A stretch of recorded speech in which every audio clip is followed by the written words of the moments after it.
Hello friends, আমি শুভম। হইচইয়ের নতুন series advocate Achinta আইচ 2 কেমন হলো সিরিজটা?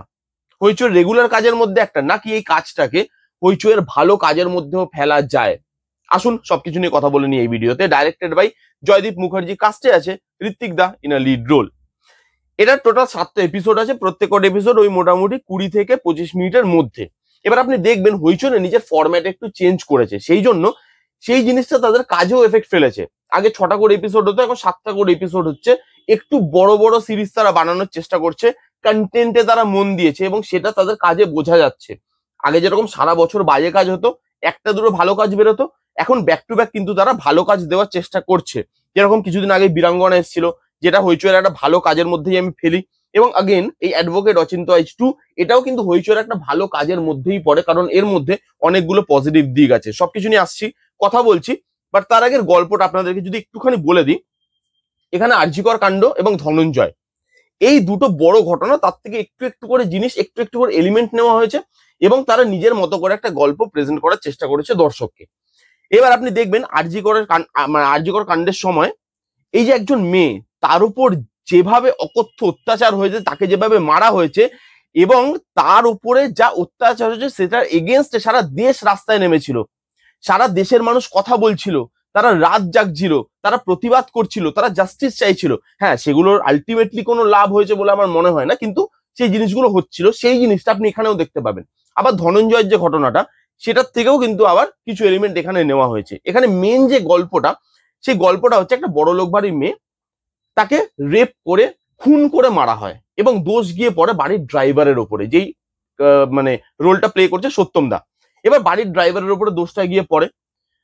এবার বাড়ির ড্রাইভার অলরেডি কোর্টে উঠে গেছে, অলরেডি তার এগেনস্টে যা দোষ সেগুলো প্রমাণিত হয়ে গেছে, তাকে অলরেডি ফাঁসির সাজা দেওয়া হয়ে গেছে, সে আজকে ফাঁসিতে ঝুলবে। হঠাৎ করে মাঝখান থেকে আসছে অচিন্ত আইচ এবং এসে বলছে যে না, এ বোধহয় দোষ করেনি, আরেকবার ইনভেস্টিগেশনের দরকার আছে, আর কিছুদিনের জন্য ফাঁসিটা রদ করা হোক। এবার সত্যি কি সে নির্দোষ? সত্যি কি তাকে ফাঁসানো হচ্ছে, নাকি অচিন্ত আইচ এবার একটু ভুল করে গেল?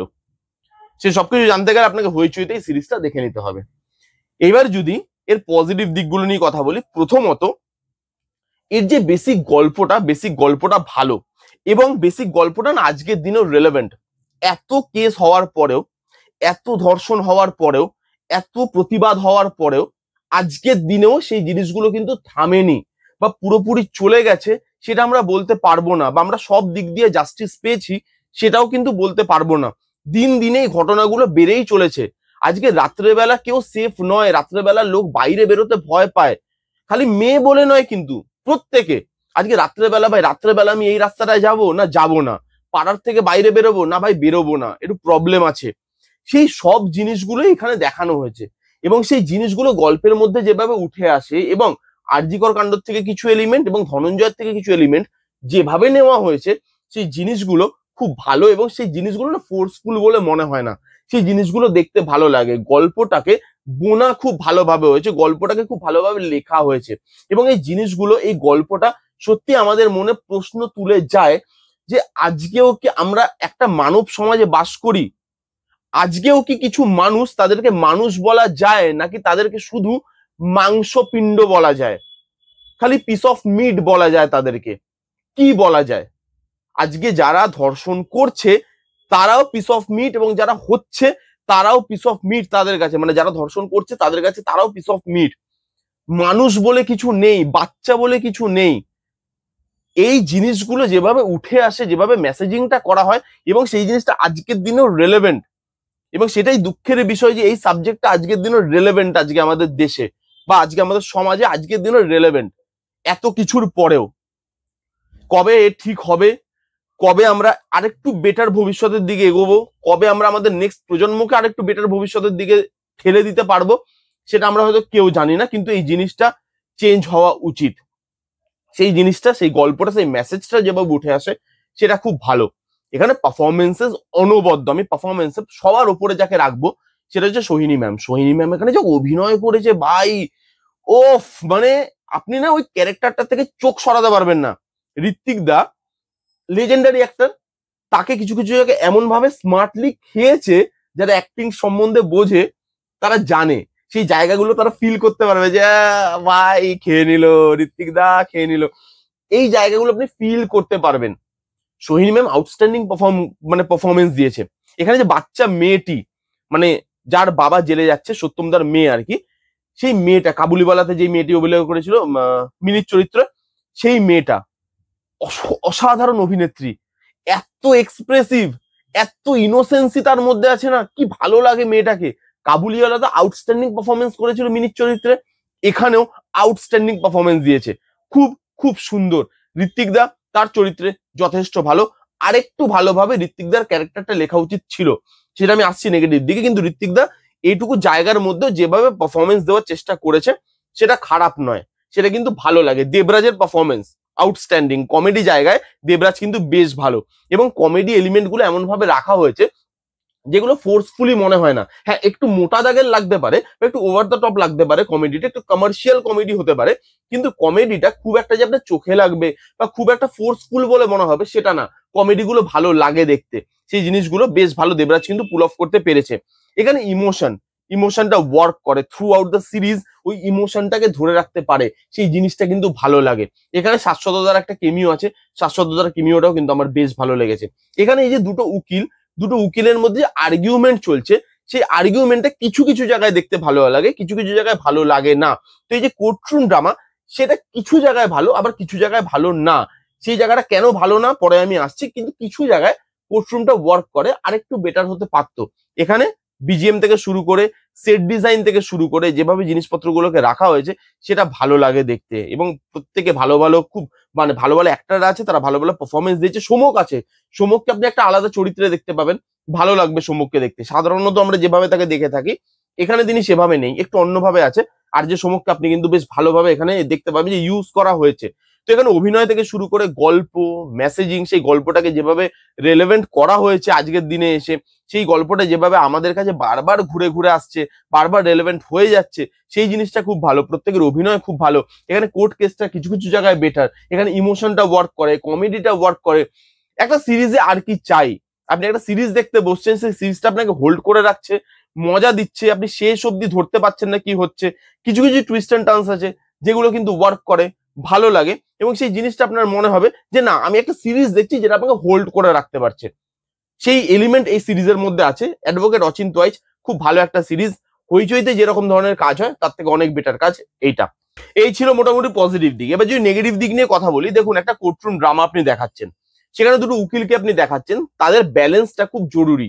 দুটো উকিল যাতে একটা টাইমে গিয়ে সমান সমান লাগে, তাদের টাসলটা দেখতে মজা লাগে, সেটা খুব ইম্পর্টেন্ট। বাট এখানে না, রাইটার কি করেছে, সোহিনী ম্যামের ক্যারেক্টারটাকে অনেক বেশি স্ট্রং করে দিয়েছে, যার জন্য তিনি অনেক ভালো পারফরমেন্স দিয়েছে, এবং অনেক জায়গায় ঋত্বিক দাকে ওভারশ্যাডো করে দিয়েছে, কারণ তাকে জায়গা দেওয়া হয়েছে সেরকম। এবার আপনি একটা ভালো অ্যাক্টারকে, ভালো পারফর্মারকে ওইভাবে দিচ্ছেন জায়গা, তাহলে সে তো অন্য একটা অ্যাক্টারকে খাবেই, তার কাজই সেটা।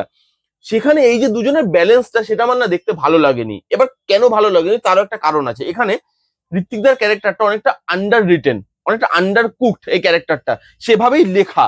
এবার তাকে একটু আন্ডার কনফিডেন্ট দেখানো হয়েছে। চলুন ঠিক আছে, আমি বুঝতে পারলাম যে প্রথম একটা দুটো এপিসোডে আপনি তাকে আন্ডার দেখালেন, যে আন্ডার কনফিডেন্ট সেই ক্যারেক্টারটা। এটা অচিন্ত আইচের প্রথম সিজন নয়, প্রথম সিজন আপনি ক্যারেক্টারটাকে যেভাবে দেখিয়েছেন, আপনি এই সিজনও তাই দেখাচ্ছেন।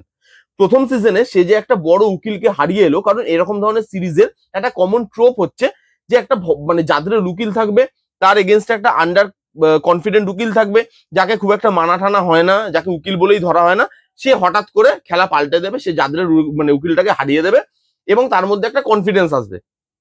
এটা এই ধরনের কাজের একটা ফরম্যাট। এবার আপনি ফার্স্ট সিজনে অচিন্ত আইচকে দেখিয়েছেন অলরেডি শাশ্বতদাকে হারাতে, তাহলে সেকেন্ড সিজনে তার তো কনফিডেন্সটা একটু বাড়বে, সে তো ওরকম ধরনের সেম আন্ডার কনফিডেন্ট থাকবে না, সে তো সেম ধরনের ম্যানারিজম করবে না, তার মধ্যে তো আরেকটু বেশি জিনিসপত্র আপনি দেবেন, কারণ সেই ক্যারেক্টারটা কনফিডেন্স পেয়েছে, এবার তার মধ্যে সেই জিনিসপত্রগুলো আছে, সে একটা ভালো উকিল, এতদিন তাকে মানা হতো না, বাট এখন সে নিজেও সেই কনফিডেন্সটা ক্যারি করে যে আমি ভালো একটা উকিল এবং আমি বড় উকিলদেরও হারাতে পারি। এখানে সোহিনী ম্যামকে বড় উকিল দেখানো হয়েছে, এবং ঋত্বিক দাকে সেই আন্ডার কনফিডেন্ট একটা ক্যারেক্টার দেখানো হয়েছে, যে 6খানা এপিসোড ধরে বুঝতেই পারছে না যে সে কেসটার মধ্যে এগোবে কি করে, প্রত্যেক জায়গায় সোহিনী ম্যাম তাকে ওভারশ্যাডো করে দিচ্ছে। এই জিনিসটা কেন? তার কনফিডেন্সটা একটু তো বাড়বে। এবার এত বড় একটা উকিলকে সে হারিয়ে এসছে, এবার তার কনফিডেন্স আর মানে বাড়ছে না, সেই একই জায়গা দিয়ে চলছে। সেই জন্য 6টা এপিসোড ধরে না ঋত্বিকদার ক্যারেক্টারটা আপনি এনজয় করতে পারেন না, টাসেলটা দেখতে মজা লাগে না, এবং সেই টাসেলটার জন্য কোর্টরুম ড্রামাটা উইক হয়ে যায়। ড্রামাটা দেখতে দেখতে মনে হয় যে আচ্ছা আবার সোহিনী ম্যাম এখানে জিতে গেল, আবার সোহিনী ম্যাম একটা মানে বম ব্লাস্ট করলো, কিন্তু ঋত্বিক দা এখানে খুব উইক, পারছে না।